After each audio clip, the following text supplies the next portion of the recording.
That look, you know, the one when you finished your presentation and you're scanning the audience. Do they love you or have they hated you?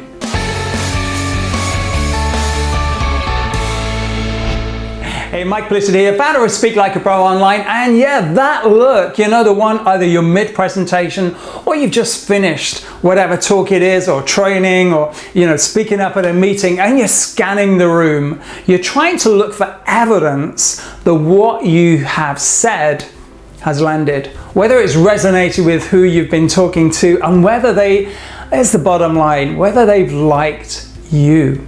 So, what I have today is the 3-step process to help you read your audience. Of course, there's so much more to it than this, but this is a great place to start. So let's jump in. Number 1 is body language, good old body language. It really does give you a lot of information. For example, if people are sitting upright, if their shoulders are back, if they look like they're engaged, they're kind of trained on you, it may be nodding or making notes, that's giving you a lot of indications that they could be engaged in you. But here's the thing, sometimes we have to calibrate what information is being received from body language. For example, if you're looking at your audience and there are some people, especially if you've got rows, if they're on the front row right in front of you and they've got their arms folded, does that mean they're disengaged? Does that mean they're judging you? Does it mean they don't like you? It could mean a lot of things, and I'm sure your inner chatterbox while you're speaking and delivering your information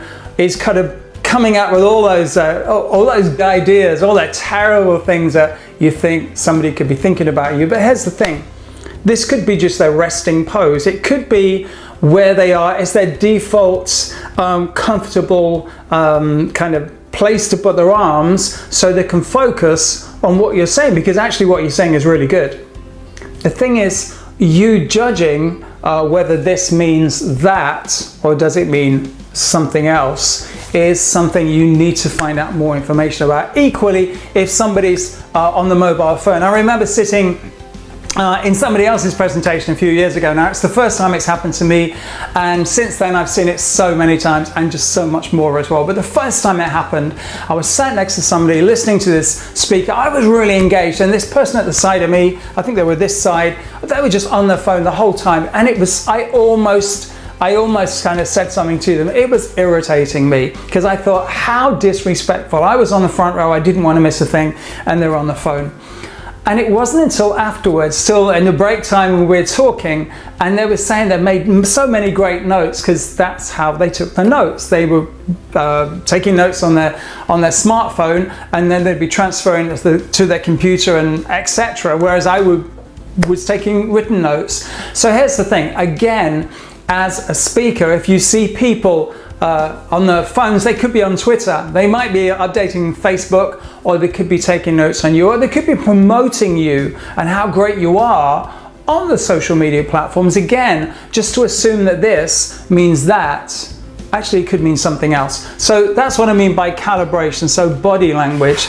The second thing is engagement. So engagement, I think again, I was going to say you can't really fake it. Engagement is where people, you can see they're hanging on the edge of the seat, they're listening to your every word, they're maybe nodding, doing some of what I said in the body language, maybe they're taking notes or taking notes on the phone, and they're engaged, you can see they're engaged. And again, if people don't seem as engaged as you would like them to be, i.e. if you were in the audience and you're engaged, their version of engagement might be different. So again, with all of these three, and you'll get the third one in a moment, it is about, yes, these give you lots of information, but it's also about calibrating.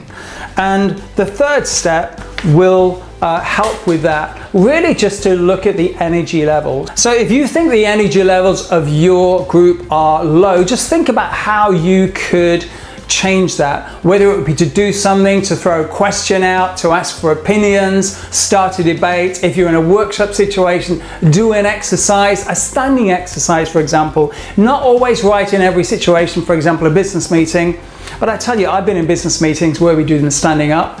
It's just a thought, I'll throw it out there. But just think about how you, as a speaker, as a trainer, as someone who delivers information to a group of people, how you can gauge energy levels, and also by doing that increase engagement and calibrate the body language there. So this is my 3-step process to reading your audience, and as with always, I want you to give me feedback. So you can drop me emails, you can leave comments in the box below, send me messages on whichever social media you're seeing this, and let me know how this lands for you, because I'll be calibrating it.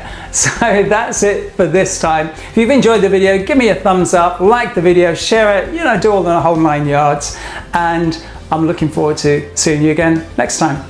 Take care.